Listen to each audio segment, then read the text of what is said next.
Let's look at the second subtopic in electricity and magnetism, and that is the motion of charged particles in electric fields. So we looked at electric fields in the last topic, and now we're going to look what happens to a charged particle when we put it in an electric field. And hopefully you're going to see a lot of analogies here from when we put a mass into a gravitational field, because I've already talked about the similarities between an electric field and how that affects a charge, and a gravitational field and how that affects a mass. So just before we get into this, why is this important? Well, anywhere you're dealing with electrical circuits and electronic devices, we're dealing with movement of electrons, electrical circuits, flow of electricity, and it all relates to what those charged particles, i.e. the electrons, normally are doing within the electric fields within those devices. We're going to look briefly, it's almost a part of history now, but even when I started teaching it was a little bit more current, and we're going to sort of hopefully understand how a cathode ray tube works. And the old big box televisions were cathode ray tube TVs, so you'll sort of understand what was in the back of those. And later on, it's also always important around particle accelerators, which are involved with research and medicine. The application for this topic is about a cyclotron, which makes medical isotopes in hospitals for medical uses. We're not going to cover that until we look at magnetic fields as well, because this application of a cyclotron relates both to the electric fields and the magnetic fields topic.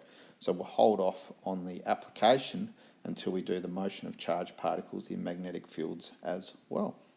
Let's get into it. So we're going to start by looking at the concept of potential difference, or voltage, which is what we more commonly know it as.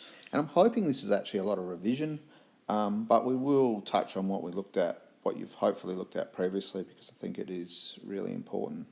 So starting with this, what is a potential difference? So in terms of words here, the electric potential difference, delta V, which is the voltage between 2 points, is the work done per unit charge on a small positive test charge moved between the points, provided that all the other charges remain undisturbed. So it's defined as the voltage, which is the change in potential, is equal to the work done per, so divide by the charge. So in a similar sense to we talk about potential energy of an object in a gravitational field, so when we hold a certain height above the ground, we can work out its potential energy, mass times gravity times height. Voltage is, if you like, the electrical equivalent of potential energy. But because it's per charge, it's slightly different. I really think the best way to think about potential difference, and hopefully you learnt about this last year, is the waterfall analogy. Now, we're not going to deal much with current this year, but when we think about an electrical circuit being, if you like a waterfall, the current is a measure of the volume, or the amount of water flowing down that circuit. So we could have a river which has a huge amount of current but goes down a very slow moving river. So, we don't have a lot of energy or potential associated with that water, but we have a higher volume. Or we could have a thin stream which only has a low volume of water, so a low current. Voltage is a bit like the height, which is what we're more interested here. It's like the height of the waterfall, or the energy of the water. So water that's coming over a very, very high waterfall will have a large amount of energy as it falls down that waterfall and gains a lot of energy. Whereas where we have a small waterfall, the energy that water gets as it goes through that is very small. So if you stood under a shallow water, a waterfall with a fairly low height, it's not going to do much damage when it hits your head. It's not going to have a lot of energy. Whereas if you stood under a really, really high waterfall, that water is going to have a lot of energy when it hits you in the bottom, and it's going to potentially hurt maybe more. Just for completeness, the units for potential difference are the volts. So it's a little bit confusing because we use delta V, or sometimes we abbreviate it to V for the symbol, and we use V for volts for the unit. Normally we don't do that. For example, if we look here at charge, Q is the the symbol we use for charge, whereas the units for charge is a coulomb, which is C. So just be aware that V is both the symbol and the unit, which is a bit different from what we normally do. And of 1 volt is equal to 1 joule per coulomb. So work is in joules, charge is in coulombs. So divide work by charge, joules by coulombs, joules per coulombs. So one thing that you need to be able to do is work in both the units of electron volts. An electron volt is a unit of energy, and joules, which we know is our unit of work done or energy. So the electron volt is the work done when a charge of one electron moves through a potential difference of 1 volt. So an electron has a charge of 1.6 times 10 to the minus 19 joules. If that goes across a potential difference of 1 volt, we rearrange this formula, work done equals delta V times charge. We would work out that that electron would get 1.6 times 10 to the minus 19 joules of energy. So often when we're dealing with electrons in electrical circuits, it makes more sense to use the units of electron volts than the units of joules, which really always gives us really, really small numbers. So to convert between the two, it's a fairly simple unit conversion. To go from joules to electron volts, we divide by 1.6 times 10 to the minus 19. To go from electron volts to joules, we times by 1.6 times 10 to the minus 19. And finally, we're just going to look at this derivation, derive the expression E equals delta V on D for the magnitude of the electric field away from the edges between two oppositely charged parallel plates at a distance d apart, where delta V is the potential difference between the plates. So here we're talking about that region between the plates, not near the edges, remember from looking at electric fields in the last circuit. And then finally, which is a fairly straightforward thing, you'll be using that expression that we derive here to solve problems. So let's now look at this derivation here. Now there's 3 things that we need to use for this derivation. We need to use our definition of potential difference, which we have above.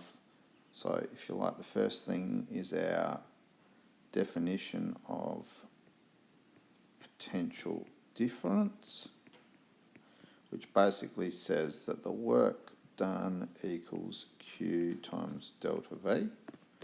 We need to use also what is our definition of work, and hopefully, maybe even in year 10, we learnt that work done is equal to force times distance. So if I just apply a force to an object, I'm not doing any work until that object starts to move. And normally I would have pushed things along a bench and said until it starts moving, I'm not doing work. Then when it starts moving, the work is equal to the force I'm applying times by the distance. And the final thing we need to use is the definition of an electric field. So definition of E, electric field, which basically says that the force experienced by a charge is equal to, the electric field strength is equal to the force per charge.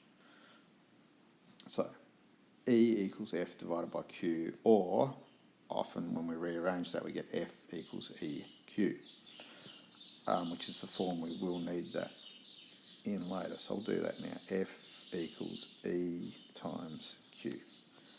So where do we start? And I think you can start in different places with this one.